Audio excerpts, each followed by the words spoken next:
And now for another short episode of multiple personality. I can't say it. It's multiple personalities. It's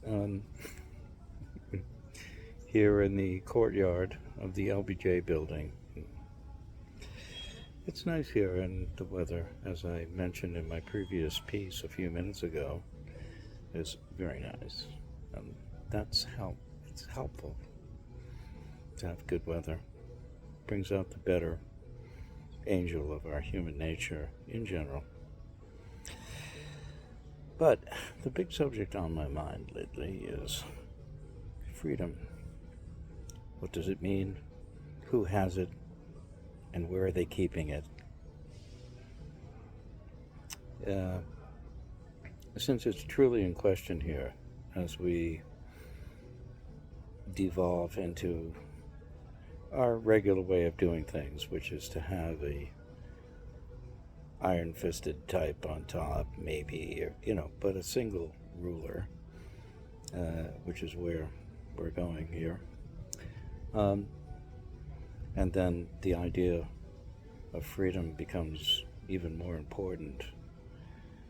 And so when we say it, how do we define it? What is it really? Right now, the majority capitalist view is that dollars are freedom. And true, it gives you freedom of movement and the ability to impose your will on others. And that's not fair, of course. It's absurdly unfair and not very bright, and doesn't really make use of ourselves in any complete way. It is, as I mentioned earlier, the most cynical and superficial way of judging all humanity. Horrible, stupid, wrong-headed. So, what is freedom? Freedom for me is not just freedom of movement,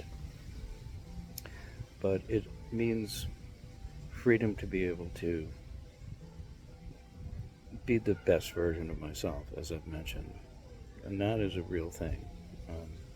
Freedom to be creative without being interfered with. And because of my one commandment, which is, first of all, do no harm.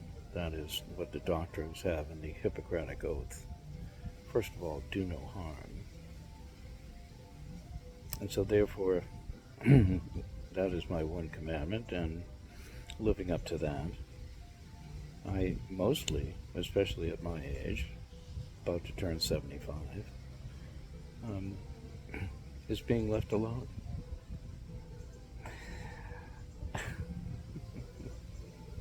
It is a major issue. And so I want to know if any of you are experiencing total freedom and what that means. And is there anybody here who is not accountable to someone else? And I'm not talking about family here. We generally care about the people we love and we're accountable to them. But I'm just speaking about the world as we know it. And most of us are answerable to some authority figure. It's the way we're brought up. It's certainly the way I was brought up. And for instance, here I'm answerable to the Cambridge Housing Authority, who have the power to impose their will upon me. And why? Because they own the building. They have the money that makes my living here possible. And so I am answerable to this authority figure. I am not, in general, as a retired person, answerable to a lot more, as I used to be. But I am answerable here, answerable to figure out whether I have a secret stash of money assets that I'm not reporting. There are various rules here that I have to obey. There are yearly inspections of my apartment and how we're living in it, and are we pigging it up or not, and they have to decide, and then they decide what's going to happen with us if we're allowed to continue living here, if they don't like the way we're living, if we're not up to par with all whatever the rules are. So yes, am I totally free? No. So even as a retired person, I am not totally free. And so I wonder how many of us and how many of you can say that they are truly free. So again, freedom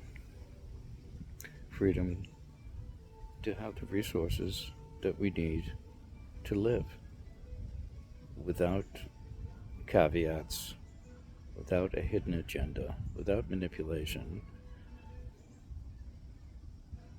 As I've mentioned, sharing what we have. Everybody gets to share, and whatever it is we have, that's the way to do it. That's a freedom. And so freedom to not be, what is freedom not? And the people who can tell us what it's not, who are best qualified to tell us what it is not, are the black and brown people here, and of course the natives. And they are natives. I mean, in terms of time, I don't know what justifies any other way of calling one a native. They're the first people wandering North America and the Americas and setting up camp. So they are natives. They are indigenous people here for all intents and purposes, and we are the visitors. And we have not been great guests here, to say the least. We've, as a civilization, not me personally, and necessarily any of you personally, but we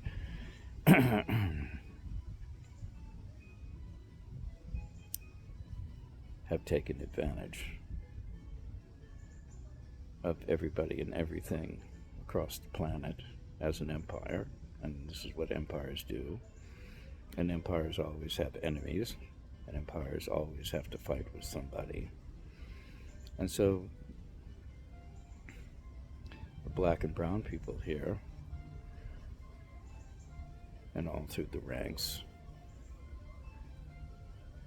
are best qualified to speak about what freedom is not and what it could be. People like Malcolm X said what it could be. People like Martin Luther King said what it could be.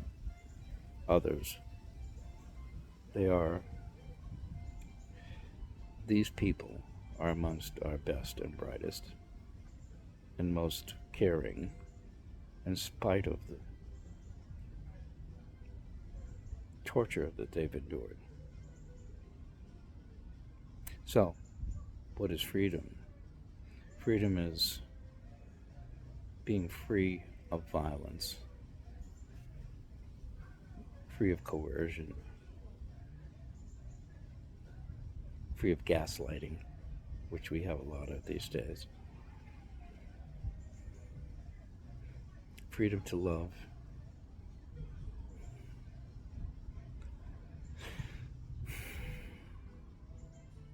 These are the things that we have to do. We need a do-over. We need second-order change. And it's not happening right now. It can happen. It really can. There are enough smart people here who love the idea of freedom and being creative and doing things that